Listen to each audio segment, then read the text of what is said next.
जो साथी इस वीडियो को नहीं देखेगा शायद अब उसके लिए मुश्किल होगा 35 में से 35 अंक लाना, लेकिन आपके लिए नहीं, क्योंकि मैं इस वीडियो में दोस्तों आपको कराऊंगा 500 ऑब्जेक्टिव, जिसमें से दोस्तों 35 में से 35 आपका फंसना ही है। जी हाँ दोस्तों, 35 अंक आपका कहीं नहीं गया, यही है, बस आपको 500 ऑब्जेक्टिव करना होगा। ये जो है पार्ट 1 है, आप लोग ध्यान से देखिए, ये पार्ट 1 है। इसके बाद पार्ट 2, पार्ट 3, पार्ट 4, पार्ट 5 इस तरह करके आएगा और टोटल 500 ऑब्जेक्टिव आपका कंप्लीट करवाएंगे फिजिक्स में। जैसे फिजिक्स में करवाएंगे उसी तरह से केमिस्ट्री में, बायोलॉजी में और मैथ में, सभी सब्जेक्ट में करवाएंगे। इसलिए आप लोग प्लीज सभी वीडियो को देखिएगा। पहली बार आए चैनल को सब्सक्राइब जरूर कर लीजिए, क्योंकि इसी तरीके से आपका तैयारी होने वाला है। जैसे दोस्तों 500 ऑब्जेक्टिव वाला तैयारी होगा उसी तरह से आपका सब्जेक्टिव का भी होगा। ठीक है, तो 12 बोर्ड एग्जाम के लिए क्लास 12 फिजिक्स का 500 ऑब्जेक्टिव लेके आए हैं। ये पार्ट 1 है। अगर आप ये वीडियो बाद में देख रहे हैं तो प्लीज आप डिस्क्रिप्शन पे जाके चेक कर लीजिए, या फिर प्लेलिस्ट पे जाके चेक कर लीजिए, वहां पर आपको मिल जाएगा सभी वीडियो का लिंक या फिर सभी वीडियो। ठीक है, चलिए सबसे पहला क्वेश्चन को देखते हैं। दो वैद्युत क्षेत्र रेखाएं एक दूसरे को किस कोण पर काटती है? ये जो दो इलेक्ट्रिक फील्ड है यानी कि वैद्युत क्षेत्र रेखा है, ये एक दूसरे को किस कोण पर काटता है? तो दोस्तों इसका जो आंसर है वो है नहीं काटता है, क्योंकि आप जानते हैं दो वैद्युत क्षेत्र का जो रेखा है, लाइन है, वो कभी एक दूसरे को नहीं काटेगा। अगर वो काटेगा तो फिर वो वैद्युत क्षेत्र ही नहीं होगा। ठीक है, क्योंकि आप जानते हो कि वैद्युत क्षेत्र जो है वो हमेशा समांतर होता है, वो एक दूसरे को कभी नहीं काटता और किसी भी एंगल पर नहीं काटता है। तो इसका राइट आंसर जो है वो आपका ऑप्शन डी होगा। चलिए नेक्स्ट क्वेश्चन को चलते हैं। क्वेश्चन नंबर आपका 2 हो जाएगा। ये सभी क्वेश्चन जो है आपके एग्जाम में बार बार पूछा गया है और मैं आपको गारंटी देता हूं इसमें से 35 मार्क्स आपका कहीं नहीं जाएगा, क्योंकि मैं आपको 500 ऑब्जेक्टिव कराऊंगा और 500 में से 35 मार्क्स आपका रखा हुआ है। इसलिए आपको अब ऑब्जेक्टिव का टेंशन लेना बस कुछ छोड़ देना है। ठीक है, देखेंगे नेक्स्ट क्वेश्चन, क्वेश्चन नंबर 2।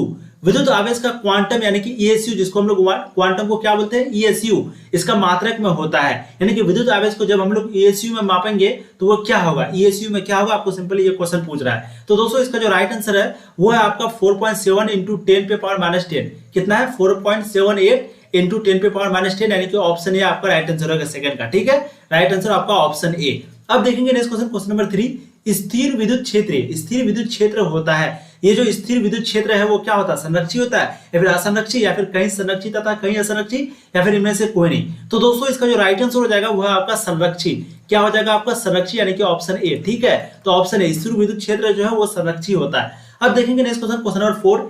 एक ही पदार्थ के धातु के गोले, एक ही पदार्थ के धातु के दो गोले ए तथा बी दिए गए हैं। एक पर क्यू चार्ज है और दूसरा पर जो है -q चार्ज है। अब आपको यहाँ पर सिंपली पूछ रहा है कि ए का द्रव्यमान जो है वो क्या बढ़ जाएगा, या फिर आपका बी का द्रव्यमान बढ़ेगा, या फिर द्रव्यमान पर कोई प्रभाव नहीं पड़ेगा। आपको क्वेश्चन ये पूछ रहा है। इसका जो राइट आंसर होगा वो है दोस्तों बी का द्रव्यमान बढ़ेगा। तो जब एक ही पदार्थ के धातु के दो गोले ए तथा बी दिए गए होंगे और एक पर अगर क्यू चार्ज होगा और एक पर बी -q होगा, तो दोस्तों वहां पर जो है बी का चार्ज बढ़ेगा, क्योंकि बी पर -q चार्ज है और -q जो है वो अट्रैक्ट करता है। अब कोई भी हो, जैसे कि मान लेते हैं आप अट्रैक्ट करने वाला होता, तो अगर आप इसकी तरफ आएंगे तो इसका मतलब क्या होगा? इसका वजन बढ़ेगा, यही होता है। ठीक है, अब देखेंगे तो इसका राइट आंसर आपका ऑप्शन बी हो गया। अब देखेंगे नेक्स्ट क्वेश्चन, क्वेश्चन नंबर 3। यहाँ पर क्वेश्चन नंबर 3 को ध्यान दीजिए। इलेक्ट्रॉन का विशिष्ट आवेश होता है, तो इलेक्ट्रॉन का जो विशिष्ट आवेश आपको पूछ रहा है, याद देखिए, आवेश नहीं पूछ रहा है, इलेक्ट्रॉन का चार्ज नहीं पूछ रहा है, इलेक्ट्रॉन का विशिष्ट चार्ज पूछ रहा है। ठीक है, इसका जो राइट आंसर हो जाएगा वो हो जाएगा आपका 1.8 इंटू 10 पे पावर 11 कूलम पर केजी।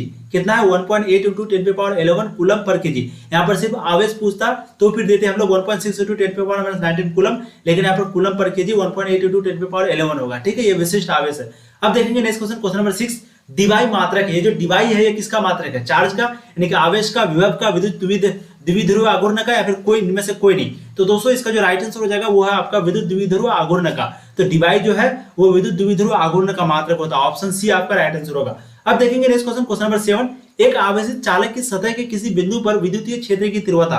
आपको क्वेश्चन यहाँ पर पूछ रहा है कि कोई आवेशित चालक है, ठीक है, उसके सतह पर जो किसी बिंदु पर विद्युत क्षेत्र की जो तीव्रता होगी वो कितना होगी? आपको सिंपल यहाँ पर क्वेश्चन पूछ रहा है। तो क्या शून्य होगी, या फिर सतह के लंबवत होती है, या फिर सतह के स्पर्शीय होती है, या फिर 45 डिग्री कोण पर होती है? तो दोस्तों इसका जो राइट आंसर है वो है सतह के लंबवत होती है, यानी कि परपेंडिकुलर होती है। ये ऑप्शन जो है दो तरीके से दिया जाता है। सबसे पहला आपका है, कभी कभी आपको यहाँ पर दे देगा क्या कि ये लंबावत होती है, या फिर कभी कभी आपको फिगर बना के दे देगा, या फिर कभी कभी बोल देगा कि 90 डिग्री पर होती है। ठीक है, तो राइट आंसर आपको 90 डिग्री भी है, ये भी है, ये भी है, तीनों राइट आंसर है। तो एक आवेशित चाल की सतह के किसी बिंदु पर विद्युत क्षेत्र की जो तीव्रता है वो सतह के लंबवत होता है। ठीक है, 90 डिग्री होता है। 45 डिग्री आपका गलत आंसर होगा। अब देखेंगे नेक्स्ट क्वेश्चन, क्वेश्चन नंबर 8। एक गोलीय चालक अवशिष्ट, क्या है लिखा हुआ है? एक गोलीय चालक अवशिष्ट किया जाता है, इसके केंद्र पर विद्युत क्षेत्र की तीव्रता होगी। मतलब पूछ रहा है कि एक गोलीय चालक है जिसका अवशिष्ट किया जाता है, आविष्ट किया जाता है, और इसके केंद्र पर जो विद्युत क्षेत्र की तीव्रता होगी वो कितना होगी? अनंत होगी, शून्य होगी, सतह के बराबर होगा। तो दोस्तों इसका जो राइट आंसर हो जाएगा वो है शून्य, यानी कि ऑप्शन बी। तो एक गोलीय चालक में आविष्ट जो है किया जाता है और इसका केंद्र पर जो विद्युत क्षेत्र की तीव्रता होगी वो आपका शून्य होगा। अब देखिए नेक्स्ट क्वेश्चन, क्वेश्चन नंबर 10, समांतर प्लेट संधारित्र की प्लेटों के बीच परावैद्युत पदार्थ डालने पर संधारित्र की धारिता क्या होती है। कोई समांतर प्लेट रखा हुआ है और उसके बीच एक परावैद्युत यानी कि डाइलेक्ट्रिक पदार्थ रखा हुआ है, इसको इंग्लिश में क्या लिखते हैं, डाइलेक्ट्रिक यानी कि परावैद्युत पदार्थ डाला हुआ है। अब जो वो संधारित्र है, वो जो मशीन है उसके पास क्या होगा, यानी कि उसका क्या मतलब कि प्लेटों के बीच जो समांतर प्लेटों जो संधारित्र है वो क्या बढ़ेगा घटेगा, क्या होगा, बढ़ता है घटता है या फिर अपरिवर्तित रहता है या फिर कुछ कहा नहीं जा सकता। तो दोस्तों इसका जो राइट आंसर है वो है बढ़ता है यानी कि ऑप्शन ए। ठीक है, तो कोई भी डाइलेक्ट्रिक पदार्थ यानी कि परावैद्युत पदार्थ अगर हम लोग डालेंगे तो उसका जो संधारित्र का समांतर प्लेट का जो संधारित्र है वो एक प्रकार का बढ़ेगा। अब देखेंगे नेक्स्ट क्वेश्चन, क्वेश्चन नंबर 11, यदि दो आवेशों की दूरी बढ़ा दी जाए तो जो आवेशों के विद्युत स्थिति ऊर्जा का मान क्या होगा। यानी क्या पूछ रहा है, अगर दो चार्ज यानी कि दो चार्ज है, ये दोनों चार्ज का दूरी हम लोग बढ़ा दिए, मान लेते हैं माइनस था ये प्लस था, पहले इतना दूरी पर था अब इसका दूरी इतना कर दी। अब सिंपली आपको यहाँ पर पूछा है कि जो आवेश का जो स्थिति ऊर्जा है वो क्या होगा, बढ़ेगा घटेगा या फिर अपरिवर्तित रहेगा या फिर बढ़ भी सकता है घट भी सकता है, दोनों होगा। तो दोस्तों इसका जो राइट आंसर होगा आपका 11th का, इसका राइट आंसर क्या हो जाएगा आपका, बढ़ भी सकता है और घट भी सकता है यानी कि ऑप्शन डी। ठीक है, तो यदि दो आवेशों की हम लोग दूरी को बढ़ाएंगे तो ये जरूरी नहीं है कि वो बढ़ेगा, क्योंकि अगर दोस्तों मान लेते वो माइनस और प्लस रहेगा, माइनस और प्लस रहेगा तो ये दोनों एक दूसरे को अटैक करेगा, तो जब हम लोग इसको बढ़ाएंगे तो एक प्रकार का ये भी क्या कहता है, चार्ज थोड़ा अट्रैक्ट कम होगा। अब प्लस प्लस रहेगा तो ये ऑटोमेटिक है कि दूसरे को धकेलेगा। ठीक है, तो इस तरीके से तो ये चार्ज पर डिपेंड करता है, तो बढ़ भी सकता है और घट भी सकता है, ये आपका चार्ज पर डिपेंड करता है। ठीक है, चलिए अब चलते नेक्स्ट क्वेश्चन की तरफ। क्वेश्चन नंबर आपका 12 हो जाएगा, किसी संधारित्र की धारिता व्युत्क्रमानुपाती होती है, यानी कि किसी संधारित्र की जो धारिता है वो व्युत्क्रमानुपाती होगा, यानी कि इन प्रोपोर्शनल यानी कि इनडायरेक्टली प्रोपोर्शनल होगा किसका, प्लेट का क्षेत्रफल का, प्लेट के बीच माध्यम की परावैद्युकता का, या फिर किसका। तो दोस्तों इसका जो राइट आंसर हो जाएगा 12 का, वो है प्लेटों के बीच माध्यम की परावैद्युकता यानी कि डाइलेक्ट्रिक पदार्थ का, डाइलेक्ट्रिक पदार्थ का। ठीक है, तो किसी संधारित्र की धारिता व्युत्क्रमानुपाती होती है प्लेटों के बीच माध्यम की परावैद्युकता की। अब देखिए नेक्स्ट क्वेश्चन, क्वेश्चन नंबर 13, किसी विभव मापी की संवेदनशीलता को बढ़ाने के लिए इसका अनुप्रस्थ क्षेत्रफल क्या बढ़ाना चाहिए या फिर इसका धारा को घटाना चाहिए या धारा को बढ़ाना चाहिए या फिर इनमें से कोई नहीं। तो किसी भी विभव मापी की जो संवेदनशीलता है इसको हम लोग बढ़ाएंगे तो इसका क्या बढ़ाएंगे, जो कि ये संवेदनशीलता बढ़ेगा, ये आपको क्वेश्चन पूछ रहा है। इसका जो राइट आंसर होगा वो होगा इसकी धारा को घटाना चाहिए यानी कि ऑप्शन बी। ठीक है, तो किसी भी विभव मापी की जो संवेदनशीलता को हम बढ़ाएंगे तो इसका धारा को हम लोग को घटाना पड़ेगा। अब देखेंगे नेक्स्ट क्वेश्चन, क्वेश्चन नंबर 14, अलग अलग त्रिज्याओं के दो गोले पर समान आवेश दिए जाते हैं तो विभव होगा, यानी कि अलग अलग त्रिज्या है, इसका दो गोले पर जो समान आवेश दिया जाता है, एकदम समान आवेश है, तो आपको सिंपली पूछ रहा है भाई इसका विभव जो है वो क्या होगा, ये क्वेश्चन पूछ रहा है। तो दोस्तों इसका जो राइट आंसर है वो है छोटे गोले पर ज्यादा होगा, इसका विभव जो है वो छोटे गोले पर ज्यादा होगा। तो जब भी हम लोग अलग अलग त्रिज्याओं का दो गोला लेंगे और समान चार्ज देंगे तो जिसमें जो छोटा गोला रहेगा यानी कि जिसमें त्रिज्या कम होगा उसमें जो है ज्यादा होगा, आपका क्या ज्यादा होगा, आवेश जो है वो ज्यादा, ये विभव जो है वो ज्यादा होगा, यानी कि पोटेंशियल जो है वो ज्यादा होगा, जिसका गोले का आकार छोटा होगा उस पर विभव ज्यादा होगा। अब देखिए नेक्स्ट क्वेश्चन, क्वेश्चन नंबर 15, एक समविभवी तल के एक बिंदु से दूसरे बिंदु तक ले जाने में आवेश पर क्षेत्र द्वारा किया गया कार्य होगा। मतलब पूछ रहा है कि कोई समविभवी तल है, ठीक है, और एक बिंदु से लेकर के दूसरा बिंदु तक हम लोग कोई आवेश यानी कि कोई चार्ज को लेकर गए, तो इसमें जो कार्य किया गया यानी कि वर्क किया गया यानी कि एक प्रकार का बोल सकते हैं एनर्जी कितना लगेगा, क्योंकि हम लोग जानते हैं वर्क बराबर क्या होता है, एनर्जी होता है। एनर्जी चाहे वो कोई सा भी हो, पोटेंशियल एनर्जी हो, कोई भी एनर्जी हो, ये हमेशा वर्क के बराबर होता है, W बराबर ये हम लोग लिख सकते हैं। ठीक है, अब यहाँ पर पूछ रहा है कि क्षेत्र के द्वारा जो किया गया कार्य होगा वो कितना होगा, यानी कि एनर्जी जो है वो कितना होगा, ये क्वेश्चन पूछ रहा है। तो दोस्तों इसका जो राइट आंसर है वो है 0, ऑप्शन सी। ठीक है, क्योंकि समविभवी तल में जब भी हम लोग एक बिंदु से दूसरे बिंदु पर ले जाएंगे तो आवेश पर जो क्षेत्र द्वारा किया गया कार्य होता है वो 0 ही होता है। अब देखेंगे नेक्स्ट क्वेश्चन, क्वेश्चन नंबर 16, किसी भूयोजित चालक को विद्युतीय आवेशित चालक के निकट ले जाने पर बाद वाले चालक की विद्युत धारिता का मान क्या होगा। यानी कि किसी विद्युत चालक है जिसमें हम लोग विद्युत धरोधित यहाँ पे लिखा हुआ है, ये विद्युत है मिला हुआ, ठीक है, विद्युत धरोधित आवेशित चालक के निकट ले जाएंगे तो इसके बाद जो चालक की विद्युत धारिता का मान वो क्या होगा, घटेगा, बढ़ेगा या फिर अपरिवर्तित रहता है। तो दोस्तों इसका जो राइट आंसर हो जाएगा वो हो जाएगा आपका बढ़ता है, यानी कि ऑप्शन बी। ठीक है, अब देखिए नेक्स्ट क्वेश्चन नंबर 17, किसी विद्युतीय क्षेत्र में चालक को रखने पर उसके अंदर विद्युत क्षेत्र का मान क्या होगा। यानी कि कोई विद्युत क्षेत्र यानी कि इलेक्ट्रिक फील्ड है, उसमें हम लोग चालक को जो है रखे हैं किसके अंदर, विद्युत क्षेत्र के अंदर। अब उसका मान क्या होगा, यानी कि विद्युत क्षेत्र का जो मान होगा वो क्या होगा, उसके अंदर जो है विद्युत क्षेत्र का मान कितना होगा, घटेगा, बढ़ेगा या फिर क्या होगा, मान जो है घटेगा या बढ़ेगा, क्या होगा। तो दोस्तों इसका जो राइट आंसर हो जाएगा वो हो जाएगा आपका क्या है, 0 होता है, यानी कि ऑप्शन सी। ठीक है, तो किसी भी विद्युत क्षेत्र में चालक को हम लोग रखेंगे अगर, ठीक है, चालक मतलब बोल सकते हैं ड्राइवर वगैरह या कुछ भी बोल सकते हैं, यहाँ पर एग्जाम्पल के लिए समझ सकते हैं। तो किसी विद्युत क्षेत्र में अगर चालक है जो कि उसको चलाता है, उसको अगर हम लोग रखेंगे विद्युत क्षेत्र में, तो उसके अंदर जो विद्युत क्षेत्र का मान होगा वो 0 होगा। ऑप्शन सी आपका राइट आंसर होगा। अब देखिए next question, question number 8। Van de Graaff जनित्र एक मशीन है जो उत्पन्न करता है। जो वांडी ग्राफ मशीन है, हम लोग फिजिक्स में पढ़े हैं, तो ये वांडी ग्राफ जो जनित्र है, जनरेटर है, ये क्या उत्पन्न करता है? एनसी शक्ति उच्च आवृत्ति की तरह क्या उत्पन्न करता है, ये आपको क्वेश्चन पूछ रहा है। तो दोस्तों इसका जो राइट आंसर हो जाएगा वो हो जाएगा आपका कई लाख वोल्ट का विभवांतर, यानी कि ऑप्शन सी। तो वांडी ग्राफ जनित्र जो है एक मशीन है जो कि उत्पन्न करता है एनसी कई लाख वोल्ट का विभवांतर उत्पन्न करता है। ठीक है, अब देखेंगे नेक्स्ट क्वेश्चन, क्वेश्चन नंबर 19। यदि कई संधारित्र उपलब्ध हो तो उनके समूहन से उच्चतम धारिता प्राप्त करने के लिए उन्हें जोड़ना चाहिए। तो यदि कोई संधारित्र उपलब्ध हो तो उनके समूहन से उच्चतम धारिता प्राप्त करने के लिए उन्हें जोड़ना चाहिए। तो इसका जो राइट आंसर हो जाएगा, ठीक है, 29 का ये सॉरी कितना क्वेश्चन नंबर 19 है, तो 19 का जो राइट आंसर होगा वो होगा आपका समांतर क्रम में, यानी कि ऑप्शन बी। ठीक है, अब देखेंगे नेक्स्ट क्वेश्चन, क्वेश्चन नंबर आपका 20 है। एक समांतर प्लेट संधारित्र की प्लेटों के बीच अभ्रक की जो एक पतली प्लेट रख देने पर उसकी धारिता हो जाती है। ठीक है, तो यहाँ पर आपको सिंपली पूछ रहा है उसका धारिता जो क्या होगा, बढ़ेगा घटेगा कब? जब जो है यहाँ पर एक समांतर प्लेट संधारित्र की जो प्लेटों के बीच का अभ्रक है वो एक पतली प्लेट रखने के देने पर उसकी धारिता होगा। ठीक है, तो बढ़ेगा घटेगा, धारिता जो है क्या होगा उसका। तो दोस्तों इसका जो राइट आंसर हो जाएगा आपका 20 का, इसका राइट आंसर हो जाएगा आपका बढ़ती है, यानी कि ऑप्शन ए। ठीक है, अब देखेंगे नेक्स्ट क्वेश्चन नंबर 21। किसी वस्तु का परावैद्युत स्थिरांक, क्या है? परावैद्युत स्थिरांक हमेशा अधिक होता है 0 से, यानी कि किसी वैद्युत का परावैद्युत जो स्थिरांक है वो क्या हमेशा अधिक होता है? किससे अधिक होता है, ये आपको सिंपली क्वेश्चन पूछ रहा है। ठीक है, तो इसका जो राइट आंसर हो जाएगा वो हो जाएगा 1 से। कितना हो जाएगा? 1 से। ठीक है, तो किसी वैद्युत का परावैद्युत स्थिरांक जो है वो हमेशा अधिक होता है 1 से। अब देखेंगे नेक्स्ट क्वेश्चन नंबर 22 है आपका। निम्न में से कौन सा पदार्थ संयोजक तार बनाने के लिए सर्वाधिक उत्तम है? यानी कि पूछ रहा है कि कौन सा तार है जो कि संयोजक तार बनाने के लिए सर्वाधिक उत्तम है।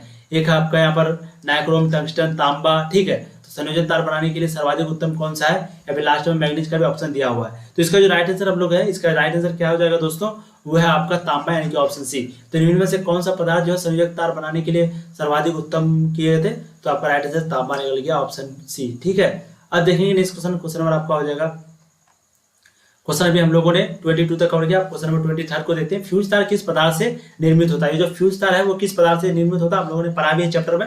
इसका जो राइट आंसर हो जाएगा 23 का, ठीक है, इसका राइट आंसर हो जाएगा कितना? तांबा, यानी कि ऑप्शन ए। तो फ्यूज तार जो है वो तांबा से निर्मित होता है। अब देखिए नेक्स्ट क्वेश्चन नंबर 24।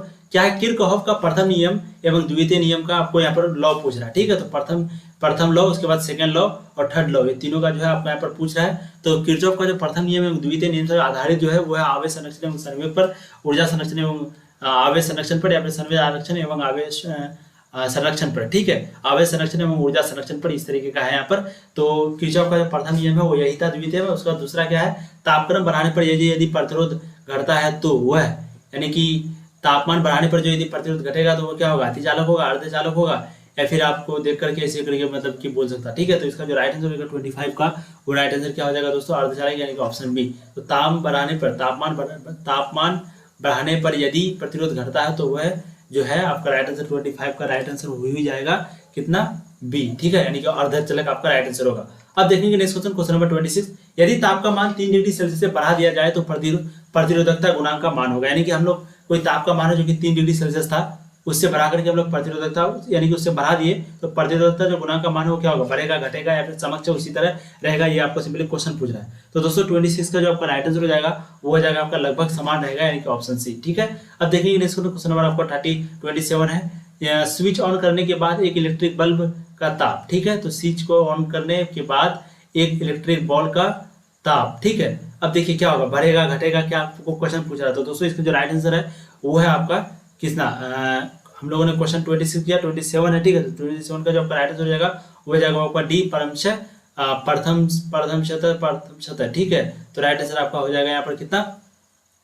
27 का आपका राइट आंसर हो जाएगा यहाँ पर कितना? ऑप्शन डी, क्रमशः बढ़ता तथा स्थिर रहता है, दोनों होता है। ठीक है, चलिए अब इस क्वेश्चन को चलते हैं। क्वेश्चन आपका हो जाएगा 28। किसी चालक में विद्युत क्षेत्र के प्रवाह का कारण है। ठीक है, तो किसी चालक में विद्युत क्षेत्र के प्रवाह का कारण है, ये आपको सिंपली क्वेश्चन पूछ रहा है।